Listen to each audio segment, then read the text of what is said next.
For the Lord himself will descend from heaven with a loud command, with the voice of an archangel, and with the trumpet of God, and the dead in Christ will be the first to rise. After that, we who are alive and remain will be caught up together with them in the clouds to meet the Lord in the air. And so we will always be with the Lord. When the rapture had happened, and many were left behind to face the beast, but there was a small group among them actively forming communities, saying we must get together, it is going to get very difficult, we must organize and plan things properly. The world is asking questions, but we know exactly what has happened. We also know what is coming next, the reign of the Antichrist, and we know we must start to hide. We must go now to the mountains, we must go to the safe places of refuge. We are running out of time, things are about to get much worse very fast. Then I saw these people trying to foster a strong camaraderie. There were families still remaining, but all the under 15 without exception had disappeared. All the little children had gone, all the teens and preteens had vanished. They had also been raptured. But any responsible adult who was left here, if they did not know Jesus Christ and did not have a personal relationship with him, remained. During the tribulation I watched carefully how all the Christians gathered together, so everyone was going to these remote mountain areas, and they were determined and dug huge holes in the sides of the mountains, trying desperately to stay warm because you couldn't go into town to buy supplies. The terrifying mark of the beast was nearby. I'm gonna explain to you in detail about it. I saw the beast radically change people. I saw people get marked directly on the forehead. I'll talk about that. I don't want to jump from one topic to another or drag this out any longer than necessary. I respect the time of those who are watching. Well, so the Christians started to sneak around at night. I was there with Jesus and he took me to this field. I'm not sure where it was. I just know it was dark outside, and Christians moved from place to place at night because they couldn't do it during the day, otherwise they would be detected. They tried to get to a safe place. I clearly remember seeing this sight where the Christians were trying to cross someone's pasture and the farmers were armed. They had of .22 caliber rifles and the dogs were barking so loud that they alerted the farmer inside the house, and they turned on the light and they fired and called the authorities to inform them that there were Christian people moving around at night. Then I saw arriving these men in black hammer trucks that had blue lights. It was strange because the lights were blue like infrared lights and they were on the back of these hammer trucks. The armored trucks were moving while the Christians were trying to put cement blocks and obstacles in the road to slow them down so as to flee. They ran as fast as they could to try to get away. As they got closer, rather tried to put barriers in the road to try to delay their arrival, and they ran as fast as they could to try to escape. And those men were wearing black masks, and they also wore black hoods, and they launched themselves in pursuit of the believers. They jumped aggressively from black vehicles. I had never seen such a weapon in my life, so I tried to look for them online without success. It was like an electric pulse. They used those terrifying black guns that they aimed with precision and fired. They did not shoot bullets but something like a magnetic electric pulse that left you completely in coma. The curious thing is that they did not have cables like the ones they usually have now. It was rather like a type of intense energy wave that emanated from these weapons and left you completely unconscious for a few seconds. It seemed that they never needed to reload it. They simply aimed with total precision and people fell to the ground. Even those who ran were immediately knocked unconscious. When they got up it was too late. They were captured.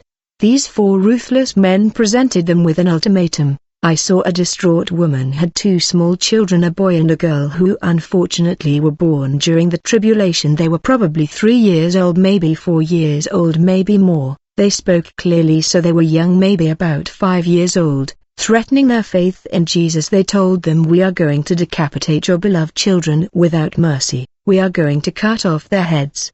Do you accept the chip?" They gave them an ultimatum, but the father said, "We will not accept the mark. We prefer to die." These hooded men asked them, "Do you want to think about it again?" The father said, "We will not accept the mark." And the mother exclaimed, "No, you cannot decapitate my babies." The heartless hooded man had a giant sword in his hand and held the head of the defenseless child ready to decapitate him right there. At that time there was no mercy or compassion in this man's gaze. He lacked conscience or remorse. It was insane. The father screamed desperately and said to his family, "No, you must not accept the mark," and saying that they decapitated him at that very moment. The head fell and rolled to my feet so close that I could smell the fresh blood. That's exactly what happened. Jesus was with me the whole time and never commented on it. He just motioned for me to look and watch, and so I looked closely at the woman and she said, "I will accept the mark, I will accept the chip, but please don't cut off the children's heads."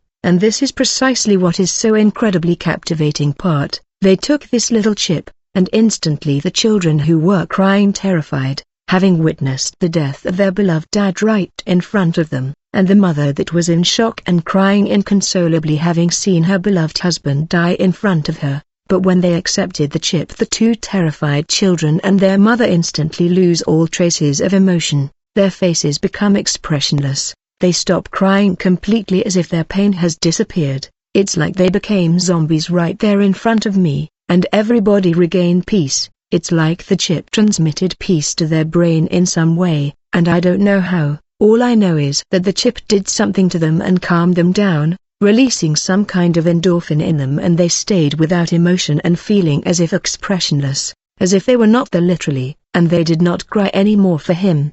It was as if they did not care that they lost someone dear to them. This is what I saw. Then I also saw a man who was trying to commit suicide. He already had the mark, he had the chip in his hand, and he was standing on a large bridge, and suddenly the chip sent a signal to his brain and calmed him down, and he did not take his life anymore. I do not understand how, but all I know is that the enigmatic chip emitted some kind of signal, some kind of endorphin that calmed his troubled mind, and he instantly calmed down, and he did not jump off the bridge anymore. I do not know how the chip knew that he was about to do something like that. Then I saw people who seem without mind mowing the grass, and I passed by them but they could not see me. I walked by their side while they mowed the grass, but they were not there physically or mentally. Jesus took me to a specific part of this city, and there were sturdy barricades everywhere in these, and there were burly men, armed guards, and weapons everywhere. People had to pass through these barricades in order to enter these towns.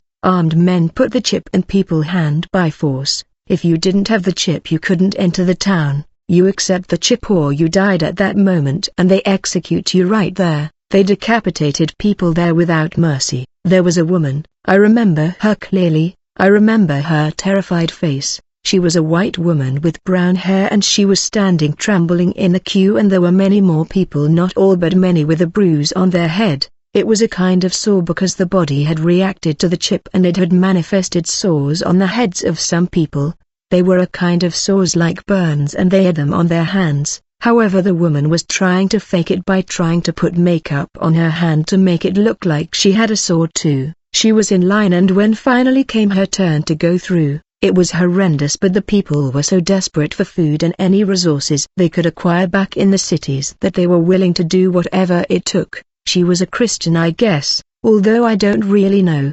The exact moment they caught her faking it, they beheaded her right there. There was no time for repentance. They just took the scythe that sword, they cut off her head as if nothing was wrong. Her head rolled on the ground, and the people in line watched as if nothing happened. It was extraordinary. There was absolutely nothing, no emotion in these people. As I tell you, there were no feelings in these people. Their humanity had been lost. It was strange. I don't know exactly how. I'm still trying to understand it myself. I'm just recounting what I saw. The only thing it resembles quite a bit is nanotechnology, in which a very rich man from here in the United States is working. I don't want to mention his name, but if you look you will discover that he is experimenting now with implanted chips in. I see the Christians again. They were digging trenches.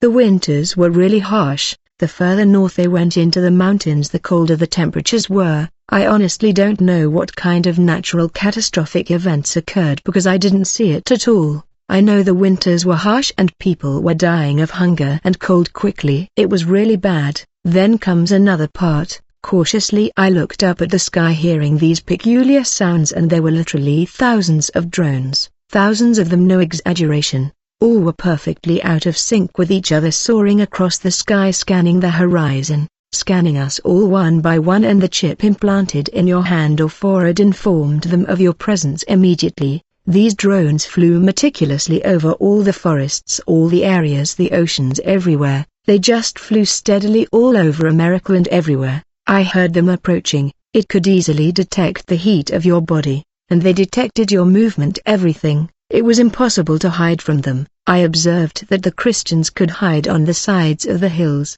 The drones were looking for smoke, gunshots. The Christians could not hunt rabbits or any type of deer with anything that made noise because the drones in the sky could hear and would head like a swarm towards that area to investigate who had done it, and if you had the chip the drones would pass by, but if you did not have the chip the drones would report to the authorities, and remain there guarding until the authorities arrived. You could not escape. Even if you tried to run you could not get away from them, because they were like helicopters chasing you flying over the area, and once they found you, you had to make choice. Either you accepted the chip or they decapitated you without mercy. Like I mentioned before, these Christians were all grouped at the foot of the mountains, living with people who were still struggling to survive.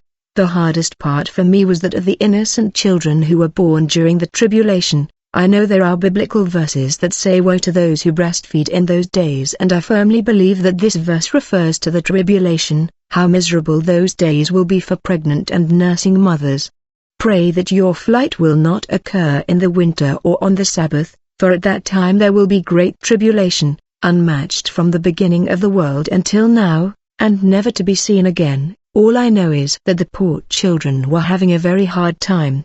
The drones went in there and the smoke came out of these caves. The Christians tried carefully to keep the campfires very low because the caves were very cold, so that the drones could not detect them. So the drones flew all over the earth buzzing like swarms of bees. It was loud, noisy like swarms of bees. They were everywhere, and you knew when they were coming because you could hear them from far away, and everyone was running frantically trying to get to their safe haven as quickly as possible, to try to hide. That is what I saw. They were forced to worship on Fridays. Remember, I had already mentioned that before. It may sound a little creepy, and those people of the beast who carried a chip implanted in their hands. Remember now, I want to tell you about another disturbing reality, a desolate